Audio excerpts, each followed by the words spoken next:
Alrighty, hello everyone, and welcome to this week's edition of the Designer's Den. And I am excited today to be welcomed by my guest, Beau Sheldon, who has done a lot of stuff. Honestly, the website is a little overwhelming once you start looking at all of their stuff. So I'm just gonna let Beau introduce themselves a little bit. Okay. Cool. So I'm Beau Sheldon. My pronouns are they and he. And I am the creator of Script Change, the tabletop RPG toolkit, toolbox for basically safety and content and consent in games. And I also designed the turn role playing game, The Man and the Stag, and a variety of other tabletop games, as well as doing the Leading with Class show, which is on hiatus, but hopefully we'll start again, teaching leadership through games. And I have a master's in leadership from Duquesne University, which I use with all of my design and all of my work in games.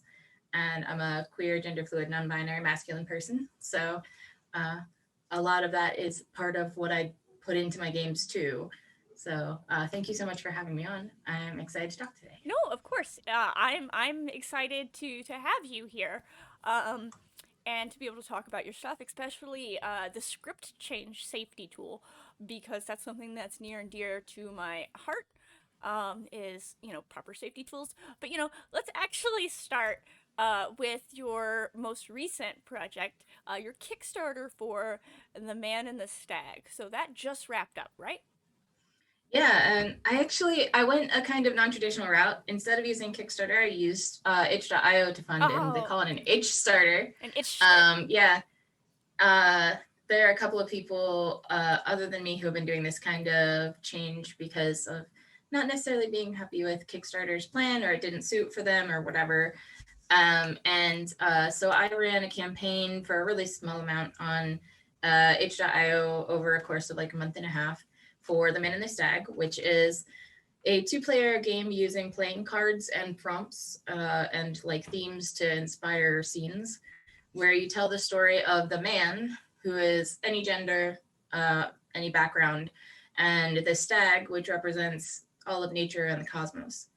And it's basically an exploration of the connection between humanity and nature, as well as things like life and death, and our kind of interaction with things that are beyond our control and understanding as humans, as well as, as the stag trying to interact with something that is coming into your space and changing it.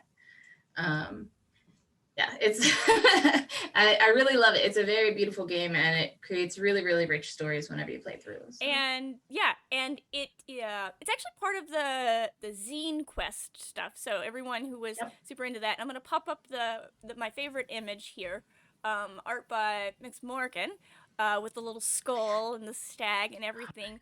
And this is just, it's very evocative, very beautifully designed, very. It's one of those games it's simple and straightforward, yet it really kind of cuts to the root of things. And Yeah, I'm finding, yeah, like yeah. I like when you say that. I'm sorry.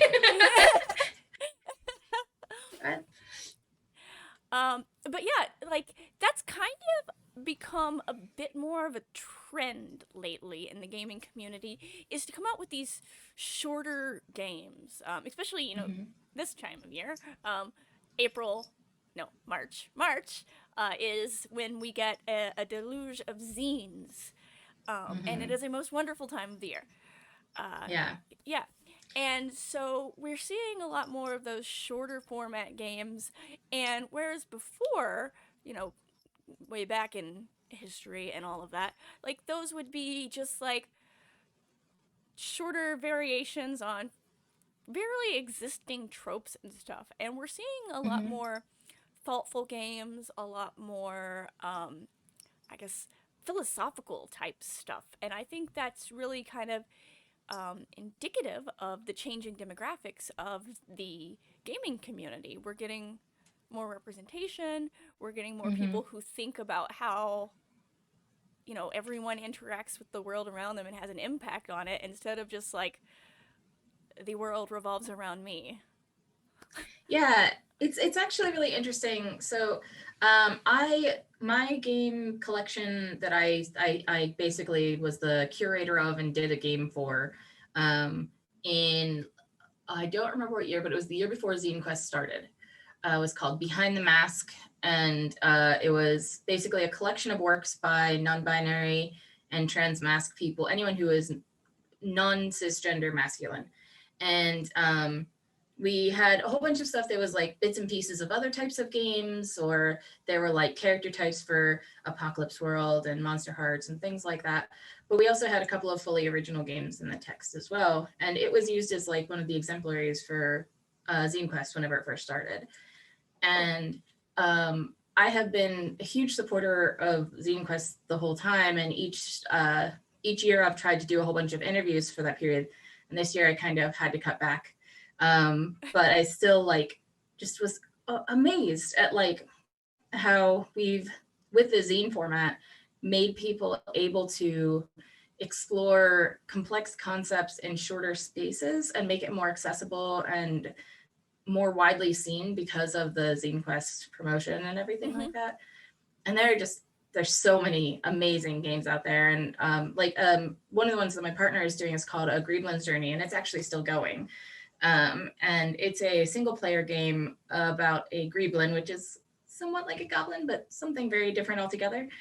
Um, and it's he wrote the game to be about the Greeblin leaving home for the first time and exploring and finding out who they are, kind of.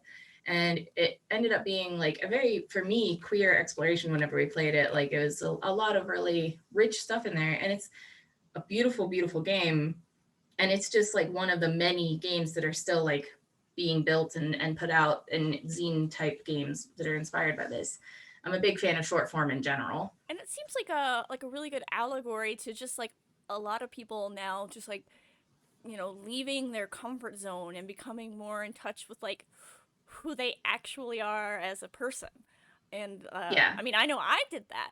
I Yeah. left home, my small rural town, and you know, and then had some college life experiences, and then went on and then moved away from everything I know, and like you know, all of that stuff, it really changes. You know, who you Yeah. are, how you see yourself, and then therefore how you see everything around you, and it it has honestly brought a lot of delightful people into my life. Somebody is Yeah. take my watch off. Somebody is messaging me like 6 times. It's okay. Um, probably yeah, my it's probably my mom. as someone who also grew up rural and like, kind of ventured out into the world and who is like currently still going through various like journeys of like my queer experience and everything Mm-hmm. like that. It's it's really fun to see games that examine that. And as I've gotten more experience like as a designer and with stuff like The Man and the Stag, my big like queer exploration game, I guess, that I designed was Turn, which was a big game. And it took a lot of time. It had other people involved, and it's still ongoing as a project over time. And it's about shapeshifters in small towns and the kind of difficulty between balancing positive exposure and negative exposure to people because of your identity, and how that can either chase you out of town or make you find a home. And it's a beautiful game. Mm-hmm. But as I played it over time, I wanted to explore more about like things with The Man and the Stag, of like balance and finding your place whenever you don't understand the things that you're up against, I guess. Right. And And so you can see kind of a trajectory of like getting more complicated in shorter form games. The stuff that I've been working on. I actually was I haven't really done the Zine Quest thing, but I was involved this year for the first time with a Zine Quest project. Oh, Um, awesome. I was just the editor for it, so you know, I didn't really do the whole thing. But it was still kind of I don't know, I guess eye opening to see like how much could go into something that was so short. So the Mm-hmm. project I worked on, um, uh, called Those Who Came Before, and it's kind of like a quantum leap type game based on that. Nice. But there was a lot in there about how like you need to, gracefully, you're inhabiting someone else's body and you like need to take that seriously. You're like, think about how you would want them to act if they were in your body and find out like Mm-hmm. what's wrong, what's the problem, why did you get leapt back here? And so it really kind of makes you like interact with everyone around you and like Mm-hmm. see how people react to whoever it is you are. Maybe you've jumped into the body of a queer black woman. So Mm-hmm. like I thought that was really, I don't know, kind of powerful because not only do you now have Yeah. to be someone else, but you have to figure out like something went wrong in their life and they really want it fixed. How can I help? So Yeah. that was That's exciting. actually that reminds me of the one of the other projects that I worked on for Zine Quest this year as a stretch goal is called Little Katie's Tea Party. And Oh. I'm still writing my stretch goal for it, but Little Katie's Tea Party is about basically all of the kind of make believe kind of characters of this little girl's life, trying to help her throughout her life to solve problems and deal with trouble and stuff like that. Oh. um, the description on the Kickstarter page is so much better than what I just said, but it's really cool. And I'm generally pretty hesitant with games that approach difficult topics, as Mm-hmm. I've seen it done roughly in the past, and it's hurt me personally. So that's part of the reason why Yeah. I'm really big on safety. But the one that I'm working on for that is you basically like drink tea while you play the game and stuff, and that's part of the experience. And I'm doing one that's focused on drinking green teas and exploring the interaction between an environmental crisis that affects the girl and also her responsibility towards that. A tea And drinking game. I yes, have to get you connected then with my friend Rosie Games and Sean Banerjee. They have a little podcast called Sip Happens, where they talk oh about my all gosh, things tea. And that this sounds is this is amazing. this is perfect. I'll set up a message after this. Sounds great. uh, Yeah, I love the idea of including unusual things in games like tea or food, or I've designed games that like you one of the games I designed is called Tribute, mm-hmm. and it was about the loss of my grandmother and coping with that and how hard it was and how I wanted to somehow represent that physically. And it's about literally like carving a bone and painting it and stuff to like make a tribute to your lost person. Okay. um and it was like using different things and interacting with the world in different ways. Like I've designed an entire collection based on taking selfies as mechanics, and that's called Let Me Take a Selfie, and it was one of my favorite things that I've made because it did something completely different. And you Mm-hmm. just approach like the whole situation from a different perspective because it's about how you're taking pictures of yourself and how you're looking in those photos and accepting that part of you. And as someone who has had like issues with body dysmorphia and stuff, it's been very It's a important for me to like frame those things. Yeah, and that is a very sensitive topic for a lot of people, but it's also one that if you see people approaching it in a careful manner like that, it really that game could mean a lot to someone personally. Mm-hmm. And we've actually got someone kind of chiming in from chat that they have a favorite character they created, a evil male Yanti who was about to die, who'd done a lot of awful things, accepted a Kieran pact for a new chance in life to do good, and was given a new body, came back as a female celestial warlock, and realized that like all that being cranky and bad mannered and angry at things like wasn't good, and he had to heal and like do good stuff, that Yeah. transformation. And I think that's I think that's really something that a lot of people are able to experience through the wonder of RPGs, is Yeah, definitely. creating that self-insert or not, and then going Mm-hmm. through that change and seeing like how does it make you feel. Yeah. I like so one of the things that I do whenever I design games is this thing called an emotion map. I've written about it on my blog before, but it's basically you like write the descriptions of emotions like anger, fear, happiness, or joy, in different sizes on a piece of paper to show how prominent you want them to be and how hidden you want them to be as part of the game experience. And I do this partially because I design very much about feelings in games. And so when I'm trying to design something, if I don't know what emotion I'm aiming towards, it's hard to choose the mechanic correctly because they all like feel like something to me. Like even rolling dice feels different than using cards and stuff like that. So whenever I'm trying to design something and I want people to be able to experience those kind of transformative like changes or be able to like reflect on themselves, that's part of what I look for in the emotions that I highlight. And that's something that was really big with Turn and even the Man and the Stag to a degree, just trying to get people to like dig a little deeper to get certain emotions out. And it's paid off pretty well, I think.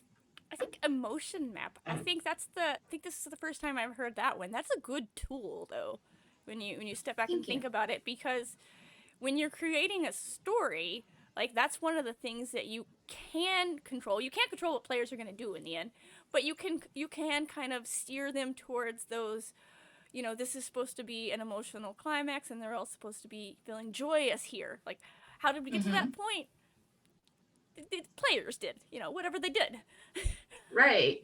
Like it's really hard whenever you're designing games that involve some difficult topics because like Turn and The Man and Stag both deal with some difficult things.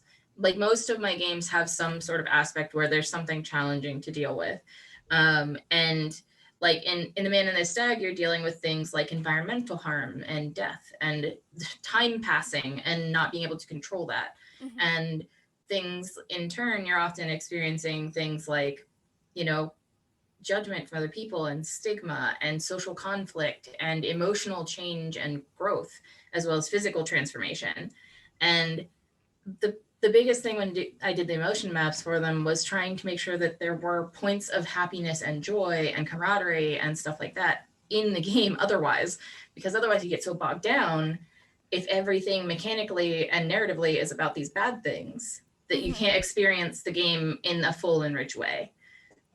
Yeah, and there are definitely some games out there where like happiness moments aren't like the goal and things. Like I can think of like Chris Bissett has the Wretched, so Wretched and Alone, and like you're going through that and you're chronicling everything, and like you might have hope at some points, but you never really have that happiness because there's this always impending sense of dread because you're out in the middle of space, your ship is wrecked, you can't fix it yourself, there's monsters right outside, you only have so much food, and like the whole time like you're chronicling your thing. That's the journaling, that's the one of the big mechanics in it. And like there's really no way to survive until someone can rescue you, but like you don't really know that, right? So you always have this hope there, but also at the same time like a lot of sadness and crushing sadness and realize loneliness and like all of the feelings you get when you realize how much you had left in life to do. Yeah, and like there's this really big balance with games that are really heavy like that. Like there's games that are like Gray Ranks by like Jason Morningstar, which is like super sad and intense and stuff like that. But having the concept of I want to create these emotions in the players and these emotions in the characters. And whenever the characters have their experiences, even if those experiences are sad and horrible and painful, I want there to be time for the players to reflect on the reasons why they enjoyed that experience and still find some joy in the overall thing or enjoyment of some kind. And that's why, like with script change, I include stuff like the highlight reel. So even if your game session is kind of like, whew, this was kind of a lot, you can reflect on the things that you liked about it, even if it was difficult stuff. Like, yeah, I really liked that intense emotional scene that we had, and it made me feel like we really made some progress with like the relationship, but it was pretty heavy, like acknowledgement kind of thing to do. I think I talk a lot about the meta in games whenever I talk about safety and game design and everything. And the difference between player emotion and character emotion, as much as bleed can be an issue, is still something we have to factor in while we're designing to make sure that there are outlets for, if you're playing a difficult, challenging, scary game, make sure that the players have some space to be like, yeah, this was really cool and I feel good about it even though it was scary. Like, you know, because you can get bogged down and it's harder. You don't have to have joy in the game to have joy outside of the game. Right. No, absolutely. And that is an important thing, to make sure that like you have that differentiation between player and character, and like you're not, I don't know, trying to delve too far into like the personal traumas and whatever of the players, so that they get like so emotionally invested personally that, you know, they come down into that despondent state themselves. So Yeah. you've mentioned script change a couple of times, and I want to talk a little bit more about that for people who might not be familiar with it. It's kind of similar to the X card, a little bit. Sort of. Well, you know, It has similarities, with yeah. having cards. The X card was first. I know John Stavropoulos, and he is a great designer and a friend of mine. And I used the X card in games before I designed script change, and I found that I was having a hard time using it for a variety of reasons, some of which were like other people weren't as receptive to the like harsh stop and move on kind of thing. And also for me, I wanted a way to like fix the thing. I like to like repair the damage done before I move forward. And sometimes the X card in the situations I was in did not allow that.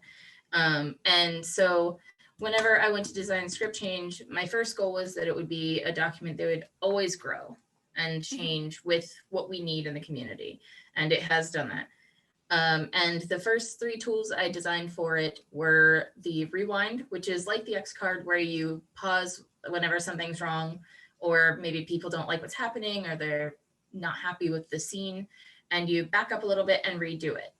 And how you handle that varies based on like what you decide to do early on in the game whenever you start using the tool, whether it's another universe or it's something that disappears completely or whatever. It was all But just a it's bad just dream. like, right, it's just a backup and redo kind of thing. But then I put in pause, which is, I use pause for everything. It's my daytime, nighttime, in-game, out-of-game kind of safety word. And it's basically, you take a break, you can talk about things, you can step away from the table and have some sort of like processing time, and then you return to the table when you're comfortable. It's also useful for like bio breaks and stuff like that. And then the third tool that I designed was fast forward, which is just a fade to black, but it's a really useful thing to be able to call whenever you want, to be like, hey, let's just fast forward over this scene. We all know what's happening. You know, maybe the scene's just going too long, or maybe there's like intimate content you don't want to see, or gore, who knows. And I found that it's very useful whenever I, as a person, need to tell myself to fast forward because I started detailing something in far too much detail. But there's been a whole bunch more added since then. I am kind of prone sometimes to like going into excruciating detail and then like stopping myself and being like, and I think we get the point. Okay. Yeah. And it's really useful because like you can use the tools for yourself, you can use them for other people, you can use them if the group allows against mechanics and stuff like that. Like say the game has a mind control mechanic, which is my go-to example because mind control is a very iffy topic for me. And if there's a mechanic for it in the game, I'm like, I want to just say we fast forward on that. I don't want to see it. I don't want to experience it. I'd like to like not have that. But over the years, I've designed in a bunch of additional tools like rap meetings, which are like debriefs, highlight reels, which are basically like calling out your favorite moments from the game after you've played or after a scene. And then there's things like frame by frame, which you like pause as you play through and like take a breather so you don't get overwhelmed by an intense scene. And I've revamped some basically like common ideas or tools that are in games to suit script change and my own preferences. Like there's a really cool tool called the OK Check-in, which is great for anyone who wants a really simple and easy to use check-in tool that you do non-verbally. And I liked that, but I was like, it is not enough for what I need. So I did what's called in my most update the 2 thumbs up, which is basically you use 2 thumbs up or to the side or down or something like that to indicate your mood and stuff without talking in case you're in like a delicate situation or somebody is freezing up. Because I freeze when I panic. Yeah, And and I like sometimes that it's too hard. because you can just kind of, as the Yeah. how's everyone Yeah, doing? it's a really good way to just get in touch with somebody across from the table or whatever without necessarily interrupting the flow of play. Which I know a lot of people are concerned about a lot more than me. So Yeah, um, I have very little concern for that. Like if the flow of play needs to be sacrificed for, you know, everyone's greater well-being, then it's first thing out the door. yeah, And then yeah, so we, you know, additional people chiming in about, you know, mind control being a tough one. And I know personally, you know, my friend Paige Lightman and myself have a hard and fast rule about filter of love, specifically the magic item from D&D 5th edition, which is a love potion. And like, woo, that does not exist in our D&D world.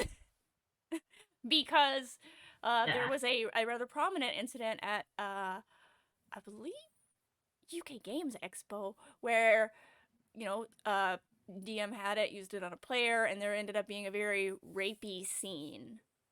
Oh, those are rough. And, well, one, that's never cool. Absolutely not. Like, that's not a thing that needs to go in game ever. If it was like a thing in the Yeah, background to where, like, this is why you're going to save some people because it's what's happening to them, you kind of, like, you know, narrate, you know, what happened to these people, and then you go save them. We don't need to. right, We don't need any detail on exactly what happened to them. Just like unwelcome sexual advances happened to them, and they need help getting out. All right. right. Like I'm really not a big fan of having like violations of consent at all in game. And so with script change, you can at the beginning there's the, I call them pick, squicks, and icks, which are the things you want to see, the things that kind of gross you out, so maybe you don't want to see as much, and then the things that you just don't want in the game at all, and you will exclude them completely. So they'd be things like you would immediately rewind or X card or whatever you choose to use for that purpose. And this is kind of like lines and veils, only it's a little bit more specific because it's more about how you use the tools in script change to resolve these problems Okay. if they come up in game, and establishing them and revisiting them regularly and stuff like that. And I think lines and veils is really good, but for me, I needed like, how do I deal with this if it happens as part of the structure? And also I wanted to emphasize putting in, hey, what are the positive things we want to see? Oh yeah. And I always choose, like in my list for icks, there's like a list of like 5 different things that are always without, and sexual assault is one of them. I'm just like, we just don't even bring it up. And if it happens to come up accidentally, we rewind, it's gone, eliminate it. Because as a survivor, like it's just not something I can deal with. And So and for anyone out there running a game with anyone that you don't know, or you don't know exceedingly well, pretty much like you know their entire life story, which there are very few people where you know their entire life story. Let's just admit it. You don't know what happened to them in their past, and so like anything like that, that's a super traumatic topic. Like, it's, if in doubt, throw it out. And yeah. if you don't And know like, if you don't know their history, then there's doubt. I feel like every game should start with a discussion of consent and what consent means Yes. to people. Because like this is something I've been trying to figure out how to like write up in a more clear way to put into the text of script change, to be like, you need to have a conversation to make sure you're all on the same page about what it means to consent to something. Because if somebody starts play and they have very differing ideas of what no means and what yes means, that can lead to a lot of violations of consent, some of which aren't even like related to sex, but still are very upsetting and can be upsetting, especially for survivors or people who are abused or who have neurotypical situations or anything like that. So I think that like part of the session 0 that everybody talks about being so important should be like, So what do you think consent means? And I think, you know, that's kind of a very important thing that the gaming community can actually take from the BDSM community. Actually, Yeah. is like in that particular community, you can't consent if you're not aware of the risk. So if you're not aware of the details, you can't consent. And so, you know, similarly in a game, you can't just be like, oh, I consent to whatever happens in this game, because that's not how any of this works. That's not Yeah. how. Yeah. And like whenever we have rule books that are these giant tomes that have hundreds and hundreds of pages that most people don't even read, and then you start playing a game and they're like, well, this is part of the rules. And so you have to accept it. That's part of the reason why I feel safety tools and stuff are so important, because you can like revoke that consent because you didn't know and you weren't aware. Mhm. Because like I have not read all of D&D 5e, and I have played D&D 5e. And thank God we use safety tools, because there have been more than one time where I was like, I did not know that was a rule. I do I, not like I, it. So if there's anybody in the audience who has memorized all of the D&D 5e rule books, let me know, because I don't feel like those people exist. I guess it's possible, but like I feel like with the way that our structure of play often is, with a GM who knows all the details and the players who often don't, Right. having some sort of like structure, whether it's the way you communicate, like with your like social contract, as like you can say to your GM like, hey, I don't like that, like I don't want to do that, and it's fine. Or if it's having tools that can help facilitate that, to be like, hey, I'm not okay with that, I still think something needs to be in place, Mm-hmm. you know, because That is true. and it's not even with any ill intent. It's just a matter of a balance thing. Right. Because like you, well, you might know all of the characters' backstories to a certain extent, but like it's just like people, you know, like Mm-hmm. you have that social contract, as you said, to where like you expect certain behaviors and certain niceties and certain, you know, manners. Um, Mm-hmm. but like sometimes things like just in real life get really hectic, or you know, busy for a minute, and some of that kind of goes by the wayside. But like you got to realize, like, when that happens, though, that you still need to be conscientious of everyone. Yeah, like we're Mm-hmm. really rushing to get through this, but that doesn't mean that we can just like stab the prisoners because we don't know what to do with them. Yeah. I, That's actually like, I was playing a game of 5e with a bunch of people I had never met before, and I was trying really hard to like fit in because I felt really out of place, and they moved to like torture a captive, and my character was pretty morally gray, and initially I was like, okay, and like participated to a degree, and then I was like, wait a minute, I don't want to do this. Like yeah, I'm just going along because everyone else is, and I don't want like negative perception of me like rejecting the thing that everyone's doing. And I had to like literally like X card myself, basically, like to be like, I had to rewind the whole scene and be like, this is not what I want to do. right. It makes me very uncomfortable. So like, can I say that I didn't go along with that? Like, because it's very easy to get like social pressures to push you past your boundaries, and then you regret it. So that's why like social contract and safety tools are just so essential. And I try and bake them at least into my game by including script change if I don't do anything further than that. Mm-hmm.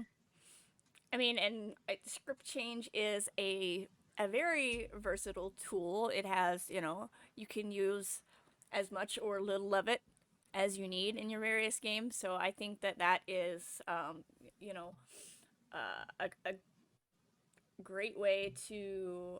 Let me see if I can actually drop the link to this in the chat here.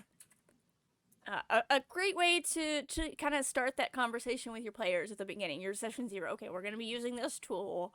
This is how we use the tool. These are like the expectations, and like uh, that is play Baby Shark on repeat in the prisoner's ears. That actually is torture. Mm-hmm. That was a thing that actually happened in real life somewhere at Mm-hmm. a prison. Yeah, there's one of the ways that you can torture people. This is content warning, obviously, is by playing noises or music at a loud volume or at disruptive volumes consistently and doing sleep deprivation and basically like audio punishment. It's a really messed up thing that is used in places where they torture people. All of those things against the Geneva Convention. Yes, yes, it definitely is. And so like that's part of the why that like having a conversation about your expectations and your norms and your boundaries is so important. Because like somebody else might not think that's torture, but it is. No, I mean, and agreed. And I think like in most of my games, the most torturous that we get is like the intimidation of this is the torture I'm gonna do to you. Mm-hmm. Yeah. Describe the And torture in detail, and then they're all like, I don't want that to happen to me. I'm telling you everything. All right, yeah. good. I totally would have done those things. No. Yeah. I think it's really important to like figure out what the norm is in your group. And if you find out that like they're not going to be comfortable with what your like expectations are, and you definitely know that they aren't going to use like tools to help you protect yourself from trauma, it's okay to step away. Yeah, it's. I promise you, there are more people to game with. So like there are millions of players in the world, and with the advent of the internet back in 19 whatever it was, we can contact those players virtually now. And so like don't stay in a group that makes you uncomfortable. And like you don't even really have to explain yourself. You're under no obligation.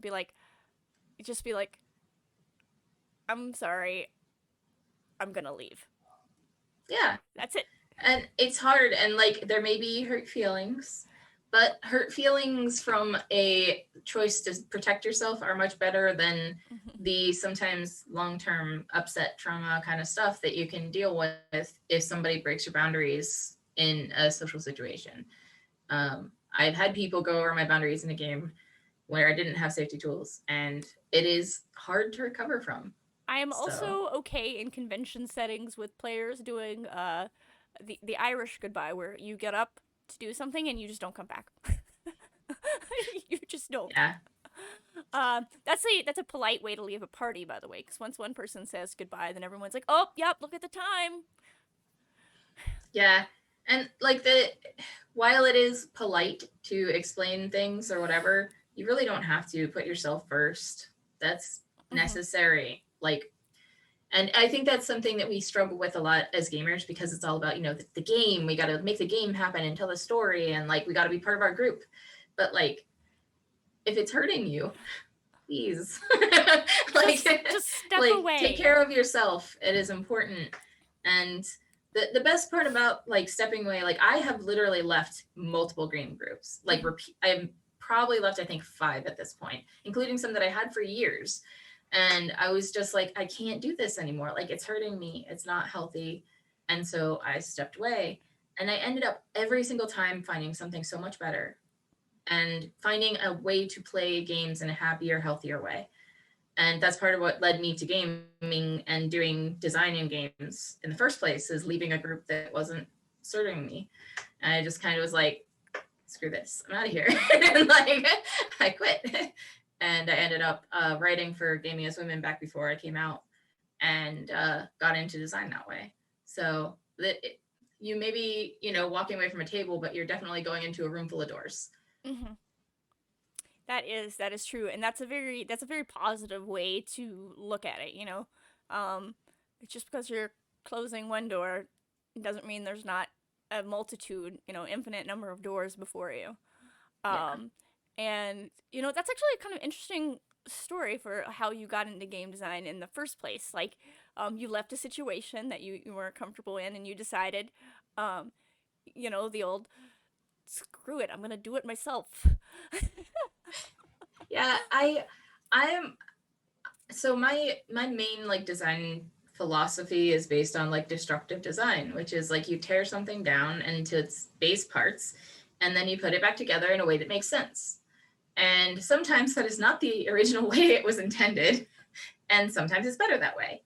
And that tends to be how I operate a lot in like complex social situations. If I can't break it down to a point that makes sense to me and build it into something better, it's time to go. And that's basically what happened there. Is I couldn't fix the situation, and I wanted to enjoy games still.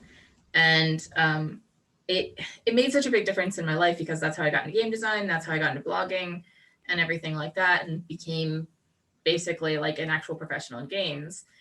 And I started off with script change and designing some stuff with my partner. And then as time went on, I started designing stuff on my own. And I started working on Turn in 2015. It was a long time ago. I worked on it for like 6 years. And whenever I released it, I was just like, I started this so early. And I started it in response to being angry at another game because the other game was not doing what I wanted it to. I was very unhappy about it. It had some content that I really didn't like. And I wanted a different experience. And it wasn't that that game was like bad or wrong. It didn't make me happy, but that's just me. It's more that I felt like I needed something different. And so I tore it down to like its base parts. And it took a long time to do it. And whenever I did that, like I was still really early in games when I was starting doing this, but the mechanics for Turn basically never changed from that point. Like from when I started building it back up into something different. And I had inspiration from a couple of different games, but I also did some of the stuff that for me was what I consider to be original, but there's nothing really original, so God knows. And that's a lot of how I end up making things, is because I see something, whether it's a show or it's a game or it's something in my life that I can't make sense of unless I take it apart and think about it really hard. Then I end up building it back up into a game. So And I mean, and that's really and honestly how a lot of game designers kind of get into this. I don't mm-hmm. see the thing that I really want to do, Yeah. or gosh, the representation that I need, Oh yeah. like the recent Coyote and Crow Kickstarter. Oh God. Like I'm so excited about that. I can't even. like there has been very little native representation, and like especially not like true to form of like how, you know, it life really would have been, and embracing the cultures and everything. So they're like, screw it, we're gonna create it, we're gonna do it. People need this content, and lo and behold, they were right. People want this Yeah. content. So I'm so excited. I actually did an interview with Connor Alexander, who's heading up the project, and I was so excited because I have, for as someone who is like has enjoyed a lot of media that was not very kind to Native people before I knew about it being an issue. Like I grew up in a very racist environment, in a very benevolent racist environment towards Native people. And I played stuff like Shadowrun and Deadlands, and all of that stuff is really not cool. It's got some major problems in regards to like Native representation. And I've always wanted to see like a bigger game with the representation, recognizing, you know, Native backgrounds and experiences. And so whenever I saw it, I almost cried, because I was like, finally, because whenever I first saw it, it already had like a huge number on the Kickstarter. I was like, yes. So I'm so excited about it, because like that is what, like, that's what we do, you know. Whenever we don't see what we want, we make it ourselves, and they are doing an amazing job of that. Yeah, and I'm excited too, because they are representing it as more accurate, and not as like Native people having one single monolithic culture. Because if you crack open an accurate history book, you'll note how many different tribes there were just in North America. Oh yeah. Yeah, it's actually so in Pennsylvania where I live, they have done a lot of work, the white people, in erasing and hiding the people who existed there before them. And so whenever I wanted to do like a land recognition I couldn't like easily, it took me a long time to find like accurate information, and I don't even know like how good it was.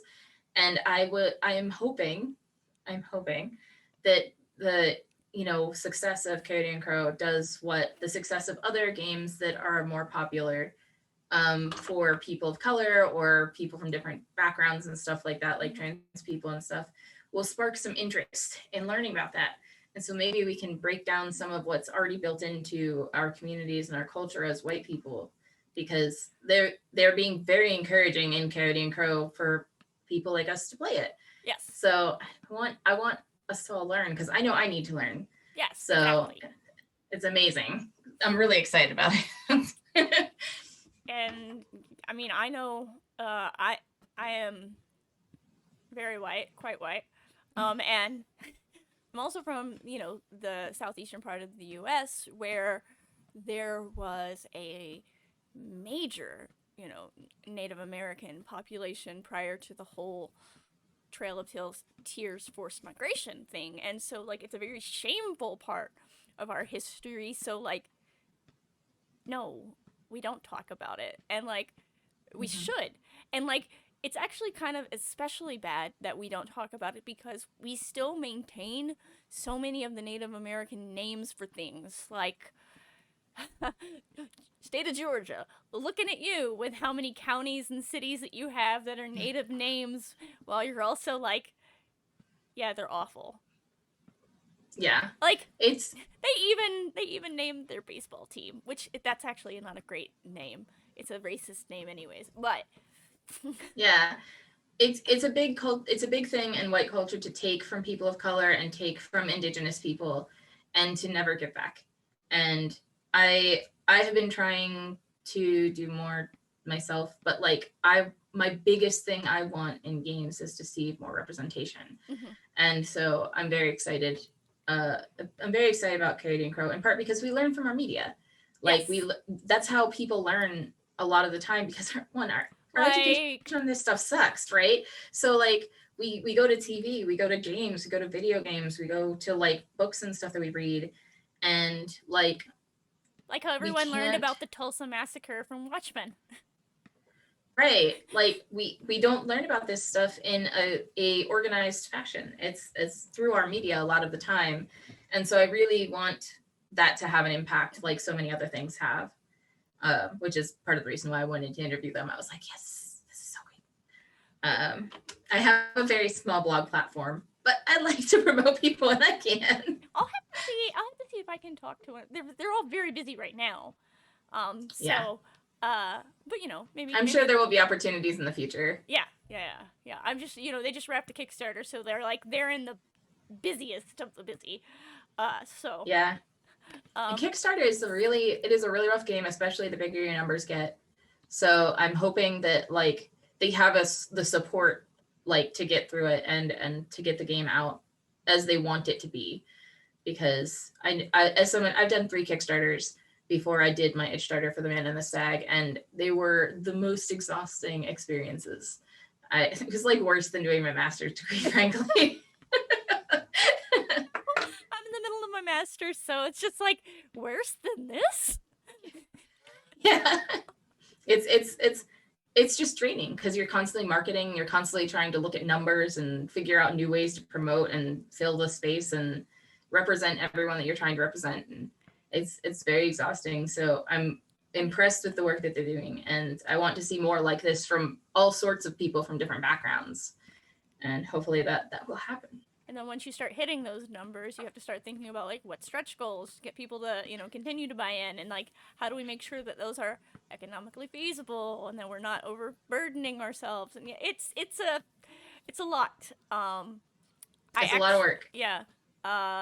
What is it, next Monday? Next Monday, Jeff Stevens is doing his next segment talking about Kickstarters and lessons learned. So I, for one, am excited to Yeah, hear that's more awesome. hear more about the nitty gritty of it, so that if I get to that point, I don't make all of those mistakes that other people have made.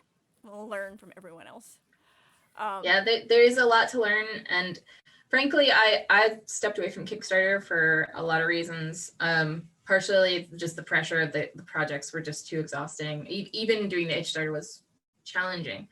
But also like I still have not managed to change my name with them because my ID doesn't match up with things. So I'm just like, I'm glad that I made that choice so that I could be representing myself as who I am. Mm-hmm. But I think that it can be really useful for people to have the platform. I just wish that it was less exhausting because I think that it burns creators out a lot of the time. Oh, And I'm certainly. hoping that does not affect any of these like amazing. Coyote and Crow is not the only really great like diverse project out there. I'm hoping that the creators have the support they need to make things happen. Mm-hmm. Mm-hmm. Same. And one thing you mentioned there was like getting more of that native representation and everything. And I know like obviously I as a whitest of white people, I think my mom's ancestry test said we were mostly English with some like Scandinavian in there. So like we don't get a lot. Um, Mm-hmm. but like I do at least feel like I feel I don't know oddly thankful that I can at least put some representation into the games that I do for women and queer people because um I don't know for everyone in the queer community like there's not enough representation Mm-hmm. and um I actually saw a tweet or Facebook post. I don't know, a social media post this morning where one of my friends took the RBG quote about somebody asked her when will there be enough women on the Supreme Court, and she said when there's 9, and when people act shocked, she said, well, there's been 9 men and nobody ever cared. And so her post was like, when do you think there'll be enough, women, non-binary, and queer people in your adventures? And she's like, when every NPC is woman, non-binary, or queer. Why are you shocked? They've all been straight white men and no one cared. And Yeah. so, it's that little thing that, you know, we can bring into this and we can continue to push. And for me mostly I can continue to highlight diverse voices through my platforms Mm-hmm. to I don't know to just kind of make the community look more like the world actually is. Yeah. As a non-binary masculine person, like it has been a struggle to find representation because I'm not a man. I'm on testosterone, but it's microdosing and like I'm not getting tough surgery and all that stuff. I'm somewhere in a different spot on the like very fun little color bubble of gender. But like I find a lot of the time whenever people do start to do representation, we have this tendency to like focus really hard on representing women and femme people and then also non-binary people with that little addendum, which is good to represent those people and they do need representation. But there have been some indications in some games or some talk about games and stuff like that about how like because non-binary masked people are masculine, they are therefore just as bad as cis men. uh And it's really been frustrating. Like a whole bunch of us, like people who worked with me on Behind the Mask and that I know through the community, feel like kind of excluded. And that's why I did Behind the Mask, because I wanted to make people feel more like they were represented if they were, non cisgender masculine people. And it's been years since Behind the Mask, and this is still like a community issue, and it's just like talking about like more rights and representation for Indigenous people. I'm hoping that over time non-binary people are no longer an addendum, and that masculine people who are non-cisgender and I mean a lot of people who are like assigned male birth who are non-binary and stuff and just get bucketed as cis and male I think much get the like the representation. how we used to have like sexuality with the Kinsey scale being a very linear thing, and now that we know like it's not, it's more like a cake where we can I actually think I've seen the romantic and sexual attraction layer cake thing where you're like one red C or whatever it is. Um, but it's the same thing with like gender. It's not like you're more female or more male. It's like, Mhm.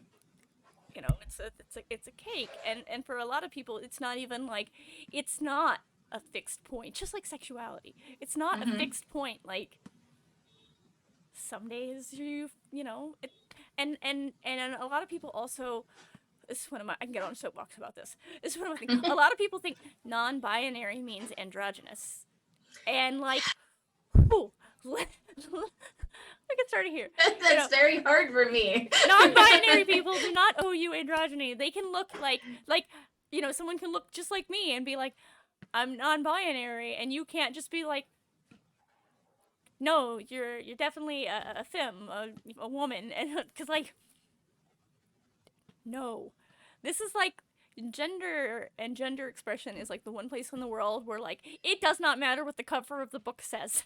Throw it out.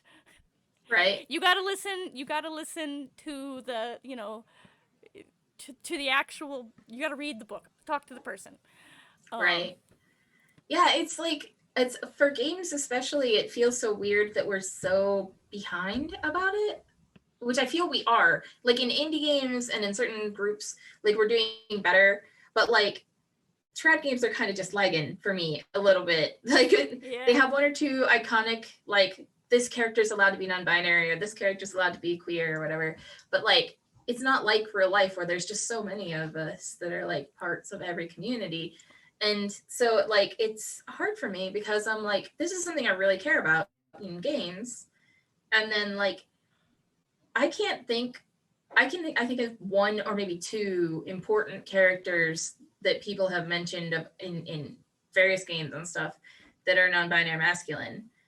But like I know like a lot of people who are non-binary masculine, and Yes. it just feels outside of my experience. Same. And so I Except would love to see like just people like us being normalized and be more part of like what we experience, because like the media influences what you know, that media influences stuff like legal things, and right now for like trans people it's a really big battle. yeah. So I feel really weird now at this point in my life when there's like anyone in the world who's like, I don't know a trans person. I was like, you don't know that you know a trans person.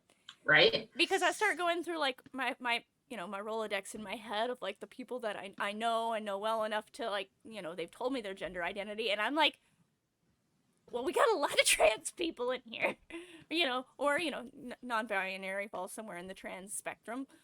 Um Right. and And it's it's like just like, have you made yourself safe enough for them to tell you that they're trans? I think is more the question. If somebody's like, I don't know anyone who's trans, it's like, are you safe to be trans, like out and trans too?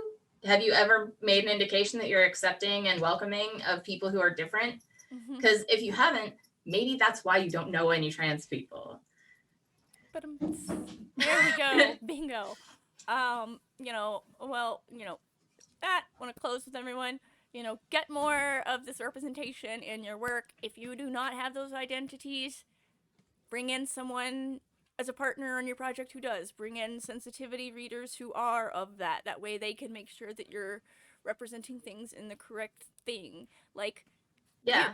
you the, straight cis white man, can still put these things into your games because there are people like us out there who exist, and we're happy to help you get these things right. Of course, pay your help. Yeah. But Fairly compensate your sensitivity readers yeah, and all of your diverse creators. Fairly compensate them. um, but yeah. So we can get all of that out there. But yeah. So we are at the end of the hour. Yeah. Thank you so So much for having me. This was wonderful. yeah, no, thank you for being on. This has been a lovely, thought provoking discussion, and yeah, like Alan Tucker has chimed in here. Loved the discussion because it helps him so much to better understand people that he knows too little about. So I love having these kind of conversations because someone who doesn't have these lived experiences, they don't know unless somebody talks about it. Yep. And I love when I have someone who is open enough to share their experiences, because Lord knows I'll share all of mine, but I am but one person, and I don't have everyone else's lived experiences. So thank you so much for being here Absolutely. today and talking about all of this and bringing a lot in. I've actually learned a lot and absorbed some too. I'm gonna probably implement some more variety in my safety tools. So, Yay. I'm excited. Um, well, with that though, let me bring up my calendar so that I can get my upcoming guests right, because everybody knows calendars are my weakness. Um, Upcoming guest we have still this month, um, Andy Demps and Alex Kuppinger, and then my friend Eric Garner, who has put out a really cool zine. I'm super excited to talk to. I'm excited to talk to everybody. I'm super excited to talk to him. And then we've got Alan Tucker, Allison Wang, Sadie Lowry, Josh Simmons, Steve Pankotai, and Kat Evans Gist, Latia Jaquise, and Steven, the bad DM. Was probably Wow. actually a great DM. So we've got a pretty exciting lineup, and I have booked all the way through June. Um, to the amusement of some of my guests who were like, "Wow, you're planning really far in advance." Um, my ADHD self has to do that, or I'll end up one day being like, "Okay, who's my guest?" Didn't schedule any of them. Been there. So big sames. With that though, thank you all so much for tuning in. And if anybody, feedback, comments, whatever that you want to share later, hit me up on the social medias. Always love to hear your thoughts on the show and the guest and the conversations and, what you find valuable. But that is it for this lovely episode of the D&D. No, this is not the D&D roundtable. This is the Designer's Den. That's okay. If Den. anybody wants to look for me, Yes. you can find me at Thoughty Games on Twitter, at brebo.com or brebo.h.io for my games. And I'm also on Indie Press Revolution and Drive Through RPG. And I have just started a Ko-fi to replace my Patreon. So you can hit me up at kofi.com/Thoughty if you'd like to support my work. I knew I was forgetting something. It's okay. I caught you. That. I've been there. All right, everybody. Well, enjoy the rest of your Sunday. Happy Easter if you celebrate. If not, happy, wonderful spring or fall, summer, or it's not summer anywhere. Spring or fall day to you. I hope the weather's wonderful wherever you are as well. Anyways, finally, goodbye, everyone. Bye. Bye.